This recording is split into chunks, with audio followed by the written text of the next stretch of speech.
देखिए दोस्तों, हमने रेडमी 5 का स्कीमेटिक डायग्राम को ओपन कर लिया है और ये मैंने अभी लेआउट को ओपन करके रखा है।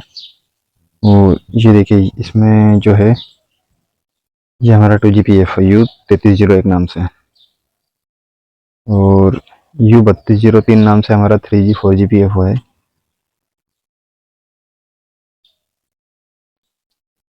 और जो हमारी RFIC, जिसको नेटवर्क IC भी बोलते हैं मेन, और जो कि इसमें WTR 2962 नाम से लगी हुई है।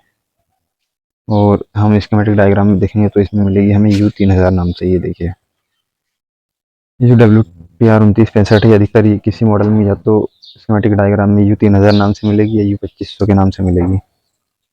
तो देखिए, हमने U3000 नाम से इसको कॉपी कर लिया। अब हम जाएंगे इसके स्कीमेटिक डायग्राम में, तो ये देखिए यहाँ पे हम पेस्ट कर देंगे इसको। हमें U3000 लिख लेना है।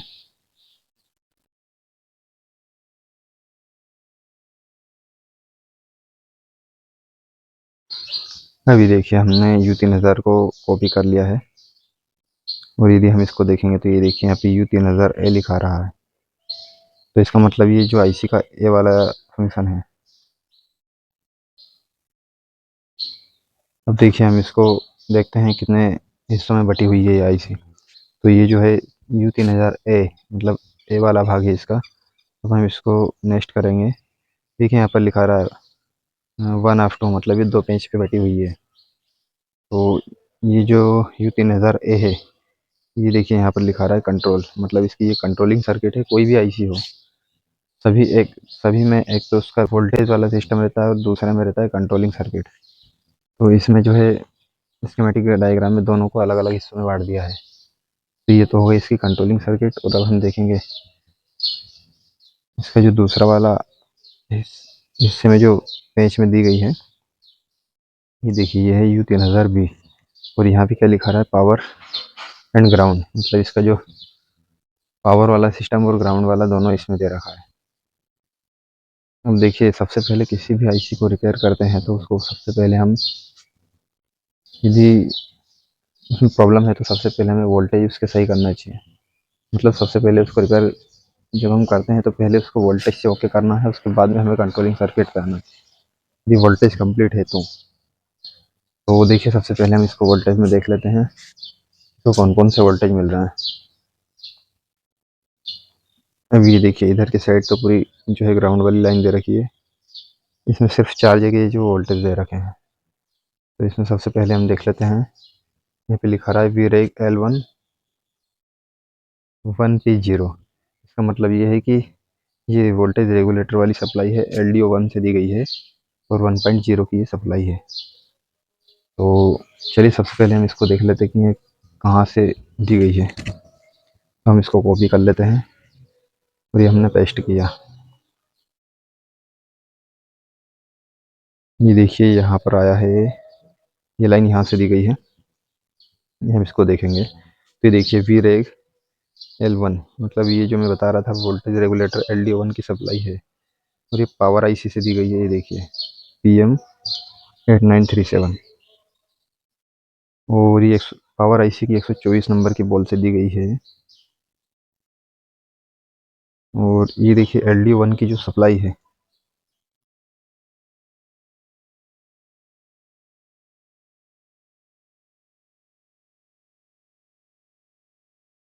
LD1 की जो सप्लाई है ये बनी हुई है। ये देखिए, यहाँ पे लिखा रहा है VREG L1 और L19 के लिए ये कौन सी सप्लाई दी गई है। देखिए, वोल्टेज रेगुलेटर S3 की सप्लाई है। 1.3 की सप्लाई थी ये, तो इसको 1.0 की सप्लाई बनाया गया है LDO से पावर IC के जरिए। तो यदि S3 की सप्लाई नहीं मिलेगी तो भी हमारी LD1 की सप्लाई नहीं बनेगी। हालांकि हो सकता है वो LD19 के लिए भी दी गई है। तो LD19 इस काम के लिए बनाया गया है।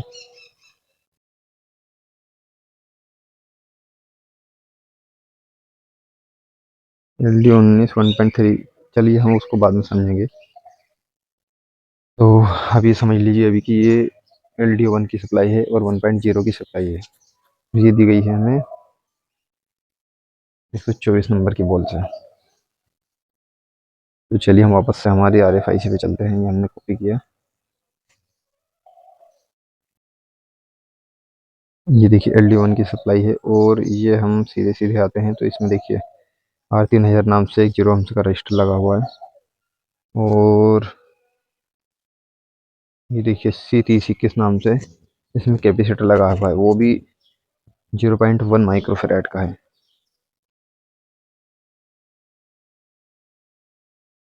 और ये देखिए एक कैपेसिटर इसमें यहाँ भी लगा हुआ है, ये थोड़ा सा बड़ी साइज का है क्योंकि 10 माइक्रोफेराड का है। तो हम इस कैपेसिटर पर चेक करेंगे 1.0 की सप्लाई। और ये हम देखेंगे तो ये देखिए यहाँ पे लिखा रहा है ये 124 नंबर की बॉल से दी गई है पावर आईसी की। और यदि हम इसमें देखेंगे WTR में तो यहाँ पर 35 नंबर की बॉल पे दी गई है। और यहाँ पे लिखा रहा है VDD RF1 DIG, मतलब ये डिजिटल सर्किट को ऑन करवाने के लिए दी गई है। और हम आते हैं वापस से, ये देखिए इसी लाइन में से, इसी वोल्टेज की सप्लाई में से दो जगह और सप्लाई दी गई है। ये देखिए R3007 रजिस्टर लगा हुआ है बीच में। हम इसको वापस देखेंगे इधर,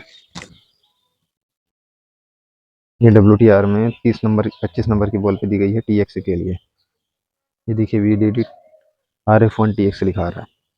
और यहाँ पर भी यही सप्लाई दी गई है, RS TX दोनों के लिए सप्लाई दी गई है। और देखिए तीनों 0 ohms का रजिस्टर लगा हुआ है। इन 0 ohms का रजिस्टर आपको इसलिए बता रहा हूँ क्योंकि जब हम चेक करेंगे तो ये जो 0 ohms का रजिस्टर इनको निकालेंगे, उसके बाद हम चेक करेंगे कि मोबाइल में क्या दिक्कत होती है।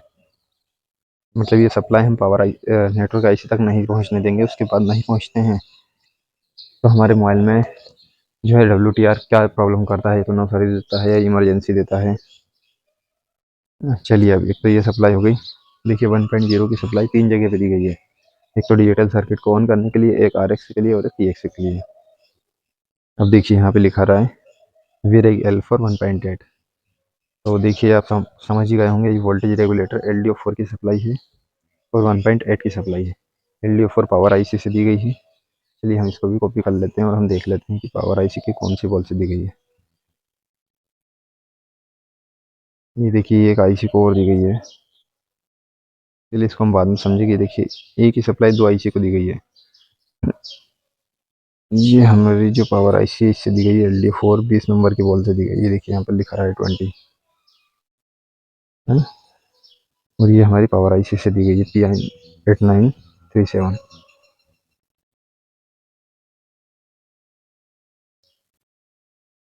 हम वापस से कॉपी करके हमने जो नेटवर्क आईसी के पास चलते हैं हम।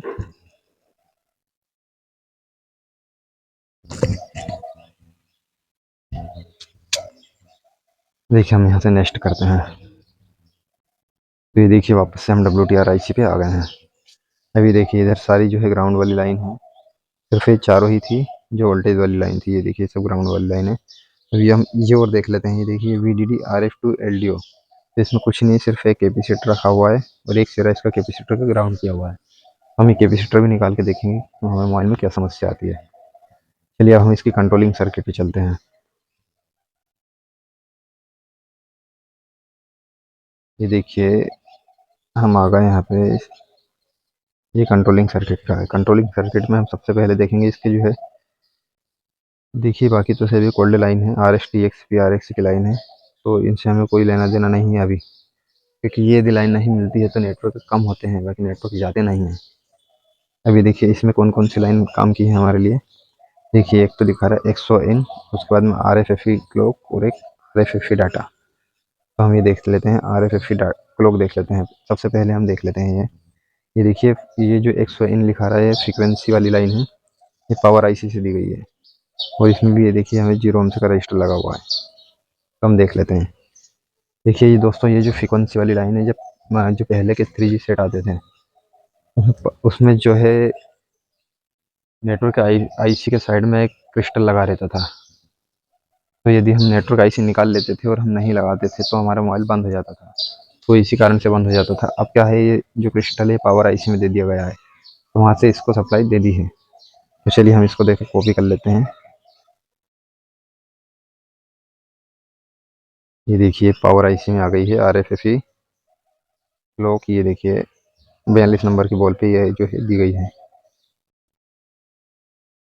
हम वापस से चलते हैं। अब ये देखिए इसमें एक कैपेसिटर भी लगा हुआ है। सीरीज में ये देखिए यू C3000 और एक सीरीज में R3000 रजिस्टर लगा। यदि ये दोनों भी निकल गए तो भी हमारे मोबाइल में प्रॉब्लम हो जाएगी। अब देखिए ये हम डाटा क्लॉक की लाइन देख लेते हैं। ये क्लॉक वाली लाइन ये डायरेक्ट CPU से दी गई है, हमने कॉपी किया।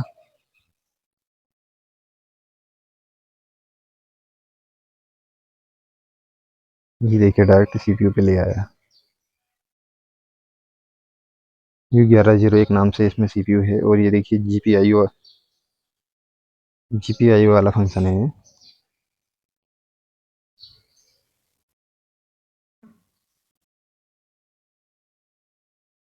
और ये देखिए यहाँ पर ये BD37 वाली बॉल पर हमें दी गई है। हम वापस से कॉपी करेंगे।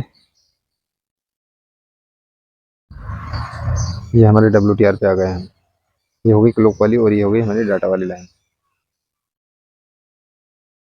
देखिए ये भी CPU से दी गई है। तो देखिए दोस्तों, सबसे पहले हम इसकी जो वोल्टेज वाली लाइन है पहले हम वो चेक करेंगे, उसके बाद में हम कंट्रोलिंग सर्किट जो है चेक करेंगे। तो पहले मैंने इसका एक डायग्राम बना रखा है कॉपी पे, वो आपको दिखा देता हूँ।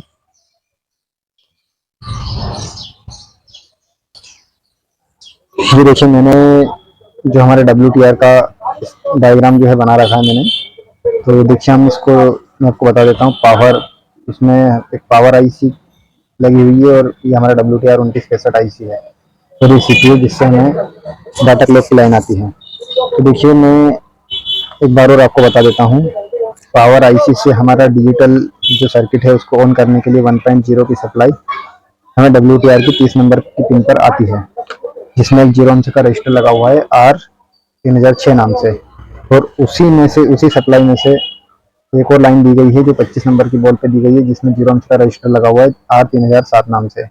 और वो RX या TX के लिए है और ये दोनों RX TX के लिए दी गई है। उसी लाइन में से फिर एक R3008 जो रजिस्टर लगा के 0 अंश का फिर 35 नंबर की बॉल पर दी गई है। तो ये देखिए 30 नंबर और 25 और 35 नंबर की बॉल पर 1.0 की सप्लाई दी गई है। और उसके बाद फिर हम देखेंगे तो इसमें 1.8 की सप्लाई दी गई है, ये LDO4 से दी गई है। 1.0 की सप्लाई LDO1 से दी गई है।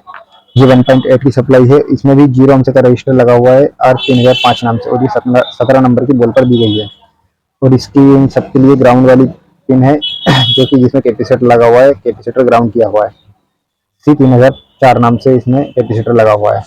अब देखिए एक और ये जो है 100 इन नाम से 51 नंबर की बॉल पर दी गई है, ये फ्रीक्वेंसी वाली लाइन है।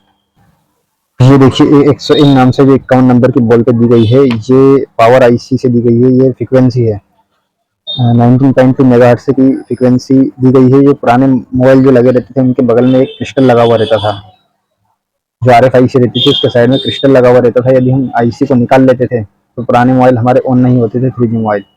हालांकि क्रिस्टल तो अभी लगा हुआ है लेकिन ये पावर आईसी में दे दिया है, तो इस वजह से हम WTR आईसी को निकाल लेते हैं तो हमारा मोबाइल बंद नहीं होता है। तो ये जो है फ्रीक्वेंसी की लाइन भी दी गई है, जिसमें R3000 नाम से एक 0 अंश का रजिस्टर लगा हुआ है, वो 51 नंबर की बॉल पर दी गई है। तो CPU से RFFE डाटा और RFFE क्लॉक दी गई है, एक 46 नंबर पर 55 नंबर पर डाटा और क्लॉक दोनों लाइन दी गई है। तो देखिए दोस्तों, मैंने इसलिए बताया आपको कि हम WTR में जितनी भी बॉल हैं जो हमारे लिए काम की है, हम इन सबको एक अलग पेज पे लिख लेंगे। वो इसलिए ताकि आपको डायग्राम बनाने की जरूरत नहीं लगे। जैसे 1.0 की यदि सप्लाई चेक करना है तो आप सीधे दौड़ने में जाओगे और जो 30 नंबर की बॉल है उससे क्लिक करोगे तो उसमें जो कंपोनेंट है वो आपको पता चल जाएगा। उस कंपोनेंट पे आप डायरेक्ट चेक कर सकते हो। मतलब ये 5A में लगे हुए हैं, ऐसा जरूरी नहीं कि 0 अंश के रजिस्टर सभी में लगे हों। तो इसलिए यदि ओप्पो वीवो का मोबाइल हो सकता है उसमें नहीं हो, तो आप जैसे 30 नंबर की बॉल पर क्लिक करोगे तो बता देगा कि इसमें कौन कौन से कंपोनेंट लगे हुए हैं। तो वहाँ पर आप 1.0 की सप्लाई चेक कर सकते हो, ताकि हमें पता चल जाए कि सप्लाई नहीं मिल रही है या मिल रही है। और ये 1.8 की सप्लाई का भी हमें पता चल जाएगा कि कौन से कंपोनेंट लगे हुए हैं। हम ये जो बॉल है इन सभी पर यदि गवर्नमेंट में जाके बिटनेट में जाकर हम यदि 30 नंबर की बॉल पर ओके करेंगे तो हमें पता चल जाएगा कौन कौन से कंपोनेंट लगे हुए हैं। जैसे इस सब बॉल जितने भी है सभी में हमें पता चल जाएगा, क्योंकि अब डायग्राम से तो हर एक मोबाइल का डायग्राम नहीं बना पाएंगे, तो इसलिए हमें ये बॉल का याद रखना है। और मैं आपको ऐसा ही बताऊंगा कि 35 नंबर की बॉल पर यदि सप्लाई नहीं मिलेगी तो क्या प्रॉब्लम होगी। जैसे फिर आप लिखते जाइएगा तो अगली बार से आपको समस्या नहीं होगी। एक एक चीज़ें मैं आपको प्रैक्टिकल करके दिखाऊंगा। मुझे तो पता है कि क्या समस्या होती है, लेकिन मैं आपको दिखाऊंगा। दोस्तों, ये जो 1.0 की जो सप्लाई है डिजिटल सर्किट को ऑन करने के लिए, ये एक्टिव सप्लाई है। एक्टिव सप्लाई का मतलब जब जरूरत लगती है तभी ऑन होती है।